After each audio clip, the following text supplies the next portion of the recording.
Bismillahirrahmanirrahim. Assalamualaikum warahmatullahi wabarakatuh. Alhamdulillah, alhamdulillahillazi atama alaina bi nikmatil iman wal islam. Wa na'udzubillahi min syururi anfusina wa min sayyiati a'malina. May yahdihillahu fala mudhillalah wa may yudhlil fala hadiyalah. Amma ba'du. Alhamdulillah, puji syukur kehadirat Allah Subhanahu wa taala, kita bisa bertemu dalam kompetensi mungkin MPLS daring yang pada kesempatan ini perkenalkan nama Ibu Siti Sulastri, Wakabid Bidang Kurikulum di SMK Negeri 8 Kota Tangerang. Alhamdulillah walaupun serba keterbatasan dengan situasi pandemi COVID-19 ini, kita masih bisa dipersatukan lewat media pembelajaran, yaitu bisa dengan daring, aplikasi yang kalian punya masing-masing, mungkin ada yang menggunakan media pembelajaran laptop, bahkan mungkin ada media pembelajaran dengan handphone. Baik, sebelum ke materi, SMK Negeri 8 yang memang berdiri mulai tanggal 27 Juni 2010, mulai awal berdirinya SMK Negeri 8 yang pada saat ini menginjak tahun 2020, proses pembelajaran untuk kelas 10 awal itu tanggal 13 Juli 2020. Untuk itu, sebelum ke materi, Ibu akan memperkenalkan guru-guru yang ada di SMK Negeri 8. Ada pepatah mengatakan, tak kenal maka tak sayang, yaitu kita mau memahami pelajarannya, pasti kita akan cinta dulu atau suka dulu dengan orangnya, supaya gampang masuk pelajarannya. Baik, Ibu akan memperkenalkan guru-guru yang ada di SMK Negeri 8 yang tampil di hadapan kalian. Ini adalah Pak Agus. Ini guru bidang produktif di mekatronika dan elektronika industri. Ini Mas Andi, ini Suhandi, ini guru produktif MK dan Elin. Ini Bu Andini. Bu Andini ini guru bahasa Indonesia. Nanti mengajar di kelas 11 dan kelas 12. Ini guru Miss Astri Nova, guru bahasa Inggris di kelas 10 dan 11. Ini Pak Cahyadi, ini pengampu mapel PKK. Kemudian Pak Dadan dan Suryana, ini di produktif TP dan TITL. Ini Bu Dewi Stiani, SIMDIK, pelajaran SIMDIK untuk di kelas 10. Ini Bu Aryani bukan PKN ini di kelas 11 dan kelas 12. Ini Bu Sri Haryati di Bahasa Indonesia kelas 11 dan kelas 12. Kemudian Pak Adi Mulyana di guru produktif TP dan TITL. Ini Bapak Kepala SMK Negeri 8, Bapak Dr. Andes Yafridal MPD. Ini Pak Aditya guru produktif di TITL dan Elin dan Mekatronika. Kemudian ini Bu Indah guru produktif di TITL dan TP ya. Kemudian ini Bu Indah BP kelas 11, Bu Indah BP kelas 12 dan kelas 13. Ini Bu Kurniawati, mengajar PKK di kelas TITL dan TP. Ini Pak Septian mengajar matematika di kelas 11. Ini Bu Miss Hartiningsih, bahasa Inggris di kelas 12 dan 13. Ini Nurul Amelia di kelas 10 mengajar matematika dengan kimia. Ini Pak Oka guru penjas di kelas 10 dan 11. Dan ini Pak Palupi, Wakabid Kesiswaan, mengajar di TITL dengan TP. Kemudian ini Miss Yani, Siti Nurhayani, mengajar bahasa Inggris di kelas 10. Ini Bu Hairani, mengajar di kelas 10 Fisika dan Kimia. Nah, ini Bu Rahmah Supiati, mengajar PKN di kelas 10 dan kelas 11 dan sejarah. Ini Bu Rahmania, mengajar agama di kelas 10. Ini Pak Sayuti, mengajar seni budaya di kelas 10. Ini Bu Siti Julesha, mengajar matematika di kelas 12. Nah, ini Siti Nurhayani tadi bahasa Inggris. Ini saya sendiri, yaitu Wakabit Kurikulum, mengajar agama di kelas 12. Ini Pak Sudarto, mengajar agama di kelas 11. Nah, Pak Untung, ini Pak Untung, guru produktif di Mekatronika dan Elin. Ini Pak Wibowo, guru BP di kelas 11. Bu Wulan, guru matematika dan fisika di kelas 10. Ini Pak Yudi Hastomi, ini mengajar di TITL dan TP, guru produktif. Nah, itu mungkin tidak semua, namun ada beberapa yang memang tidak dicantumkan di form ini karena ada beberapa hal yang memang fotonya belum kami upload ke sini. Kemudian selanjutnya untuk pelajaran di kelas 10, sistem pembelajaran di SMK Negeri 8 kita dengan sistem moving class. Moving class maksudnya siswa yang berpindah kelas untuk ke pelajaran-pelajaran tertentu. Biasanya di SMP, di SD mungkin kalian siswanya yang didatangi oleh gurunya. Jadi guru yang mengajar itu masuk ke kelas masing-masing, kamu stay di kelas masing-masing. Namun untuk di SMK Negeri 8 kita mengenal dengan adanya moving class. Ya, moving class ini ya adalah ketika kamu seperti setelah selesai pelajaran agama, kamu akan posisinya di kelas agama. Setelah selesai, kamu akan belajar matematika, kamu akan berpindah ke ruangan matematika. Nah, seperti itu. Jadi setiap ganti pelajaran, kamu yang akan berpindah-pindah kelas. Kenapa demikian? Karena memang keterbatasan ruangan di kita dan juga supaya tidak jenuh, supaya ada pergerakan. Kenapa? Supaya melatih otot-otot pergerakan sehingga sehat, seperti itu. Pelajaran yang pertama mungkin dimulai dari jam 7, ya, kecuali hari Minggu, itu libur dengan hari Sabtu, Senin sampai Jumat, jadi hanya 5 hari belajar, mulai jam 7 sampai jam 3 lewat 10 menit.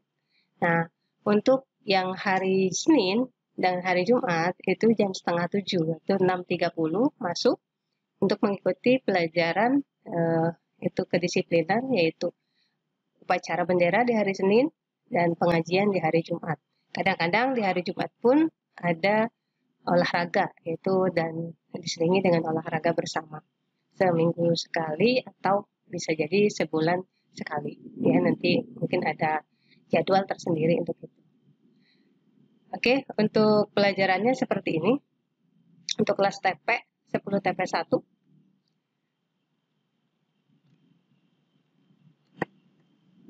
Nah, seperti ini, kelas TP ITL 2, TTL 1, ya, dari Senin sampai Jumat.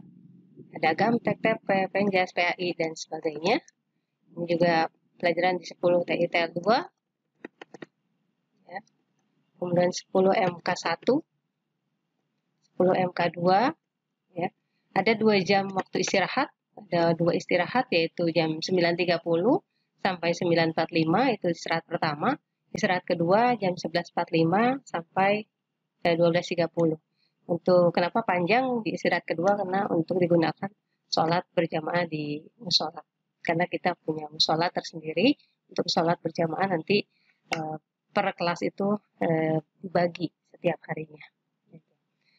Nah, itu mungkin kegiatan di SMK Negeri 8, ya, Ibu akan sudah perkenalkan guru dan mapelnya. Selanjutnya langsung kita ke materi. Materi yang Ibu akan sampaikan adalah materi tentang cara belajar efektif. Nah, ini jadi berkaitan dengan itu. Jadi belajar efektif itu apa sih, gitu kan? Adalah proses pembelajaran yang supaya kalian berhasil. Jadi belajar itu akan ada hasilnya melalui proses, nggak mungkin tanpa proses, ya. Untuk diberikan pemahaman, kecerdasan, ketekunan, dan kesempatan atau kualitas yang lebih baik lagi, serta memberikan perubahan perilaku.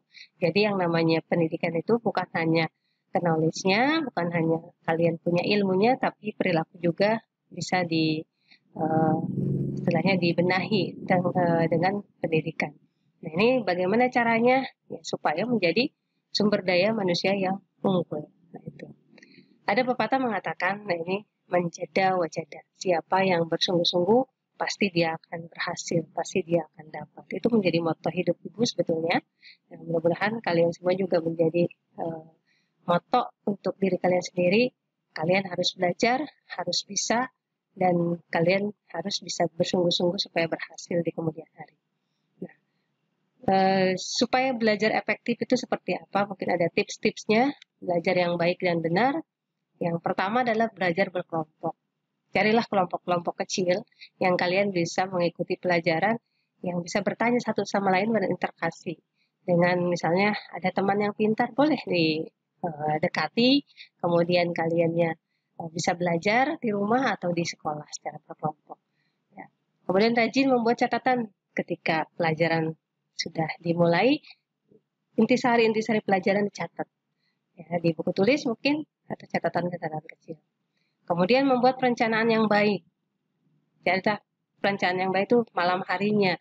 Biasanya tidak ada persiapan, pagi-pagi sampai buku pelajaran pun tidak dibawa. Ini yang salah. Jadi harus punya perencanaan mulai dari buku yang untuk besok, pelajaran besok, jadi lihatnya malam, diaturnya malam, bahkan dimasukkan tas itu malam hari. Itu adalah perencanaan persiapan. Kemudian disiplin dalam belajar. Ya. Jadi harus bisa memilih mana untuk kesuksesan di belajar, mana untuk main. Jadi harus bisa pandai-pandai memanage kedisiplinan untuk belajar. Menjadi aktif bertanya dan tanya. Jadi ini kalau tidak bisa, rajinlah untuk bertanya. Ya insya Allah semua pertanyaan yang kalian sampaikan dijawab oleh guru-guru kalian. Kemudian belajar dengan serius dan tekun tentunya, karena tidak ada keberhasilan tanpa ketekunan, tanpa keseriusan. Kalau ngasal atau asal-asalan tidak akan bisa berhasil. Nah, itulah. Hindari belajar berlebihan. Maksudnya kalau ada istilah SKS, sistem kebut semalam. Jadi besok akan ulangan, malamnya sampai tidak tidur. Ya itu namanya belajar berlebihan. Kalau bisa belajar itu secara kontinu. Jujur dalam mengerjakan ulangan dan ujian. Jadi mulailah dari diri sendiri, jujur ya mengerjakan hasil dari karya sendiri. Untuk itu ya belajar. Ya. Jadilah seorang pemimpin. Latihlah rasa tanggung jawabmu.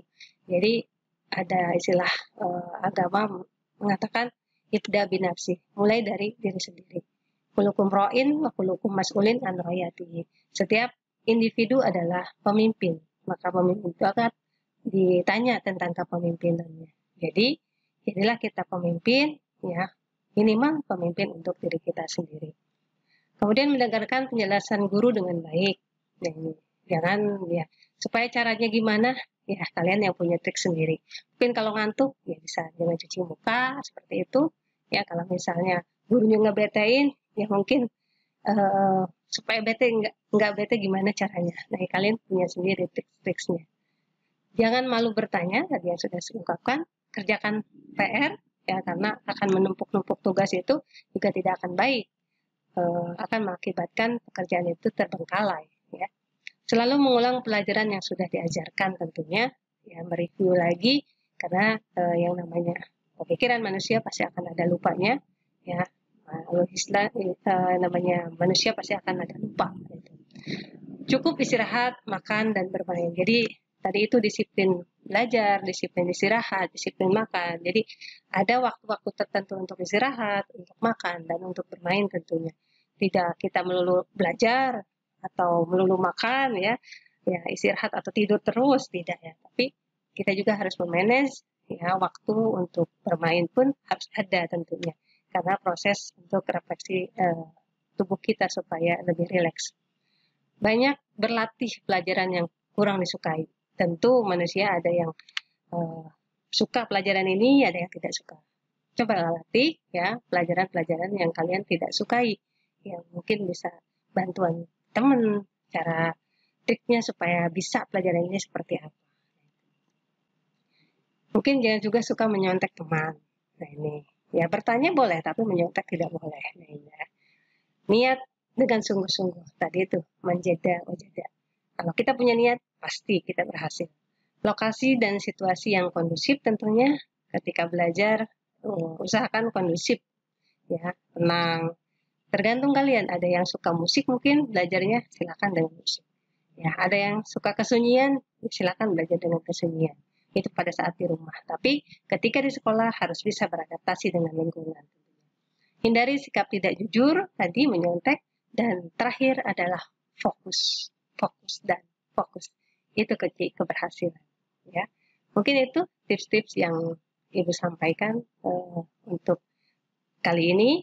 Insya Allah apapun yang kalian kerjakan, jika berniat ibadah, ya, di kemudian hari akan berhasil dan menjadi orang yang sukses di kemudian hari, bisa dibanggakan oleh orang tua kalian. Ya.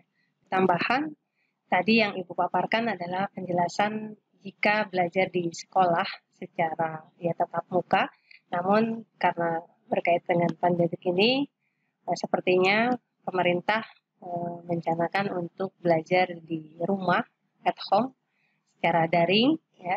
Itu tentunya harus ada tips-tips untuk secara online. Yang pertama, aplikasi yang dipakai untuk kalian belajar sudah ada, bisa medianya bisa laptop, bisa handphone, ya.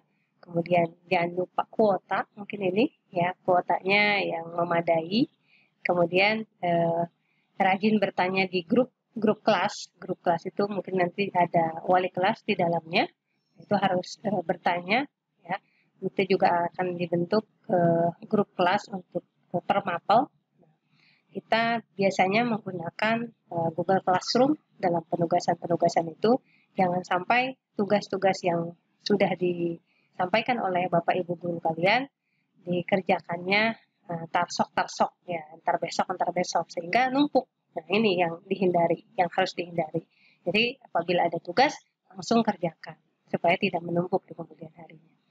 Nah, supaya juga ada jadwal untuk belajar, untuk bermain di sana. Karena kalian harus betul-betul memanage ketika pelajaran online ini.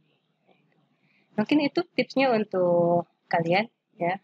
Dan juga istirahat tentunya yang cukup, ya. Jangan sampai malam begadang, kemudian siangnya tidak bisa mengikuti pelajaran. Karena kesiangan bangunnya, mungkin ada yang jam 12 siang atau jam 11 siang. Bahkan mungkin ada yang seharian tidur karena malamnya terbangun. Nah, ini yang harus dihindari. Itu untuk pelajaran-pelajaran online. Nah, demikian itu saja dari Ibu. Terima kasih yang disampaikan dan diberikan waktunya. Tadi sudah disampaikan ilaliko dan pertemuan yang akan datang. Dari Ibu cukup mohon maaf. Billahi taufiq wal hidayah. Assalamualaikum warahmatullahi wabarakatuh.